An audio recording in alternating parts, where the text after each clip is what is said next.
दोस्तों, south Africa में BRICS सम्मेलन में हिस्सा लेने पहुंचे प्रधानमंत्री मोदी को वहां मंच पर तिरंगा गिरा हुआ दिखा। वैश्विक मंच पर तिरंगे का ऐसा अपमान देखते ही भारत का प्रतिनिधित्व करने वाले पीएम मोदी ने झुककर उसे उठा तो लिया, जिसकी तारीफ हो रही है। लेकिन मोदी तिरंगे के इस अपमान को कितनी सहजता से इग्नोर कर गए, इस पर अब सवाल भी उठ रहे हैं। उन्होंने वहाँ पर आपत्ति दर्ज क्यों नहीं कराई, इस बात की शिकायत क्यों नहीं की और मंच से माफी क्यों नहीं मांगी, इस बात का सवाल उठ रहा है। हालांकि बीजेपी के केंद्रीय मंत्री पीयूष गोयल और अन्य मोदी समर्थक इस घटना पर मोदी की प्रतिक्रिया को सराह रहे हैं।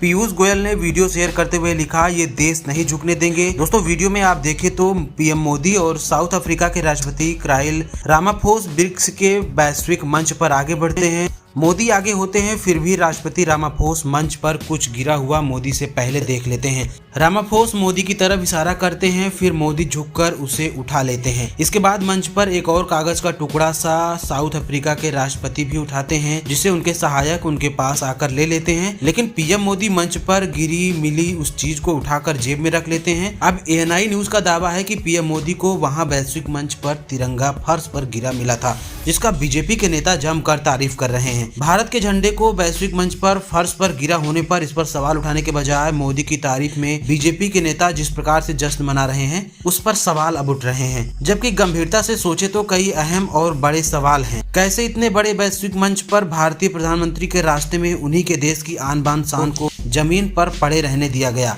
क्या इस पूरे मंच को भारतीय प्रधानमंत्री से तत्काल माफी नहीं मांगनी चाहिए थी? किसी देश के प्रतिनिधि के सामने उसी देश के मान सम्मान को जमीन पर गिरा देना उस देश के प्रतिनिधि के साथ उस देश का अपमान भी है। और सबसे बड़ा सवाल, तिरंगे के घोर अपमान को पीएम मोदी कैसे इतनी सहजता से टाल सकते हैं? उन्होंने आपत्ति दर्ज क्यों नहीं कराई? उन्हें कम से कम वहां मौजूद लोगों से इस बात की शिकायत करनी चाहिए थी, माफी मंगवानी चाहिए थी। लेकिन पीएम देश के अपमान पर जिस प्रकार एक असहाय की तरह निशब्द रह गए, झुककर झंडा उठा तो लिया लेकिन कोई प्रतिक्रिया नहीं दी, उस पर प्रश्न उठने के बजाय तारीफ करना बेहद निंदनीय है। दोस्तों, इस पूरे मामले पर आप क्या सोचते हैं? अपनी राय हमें वीडियो के कमेंट बॉक्स में जरूर लिखें।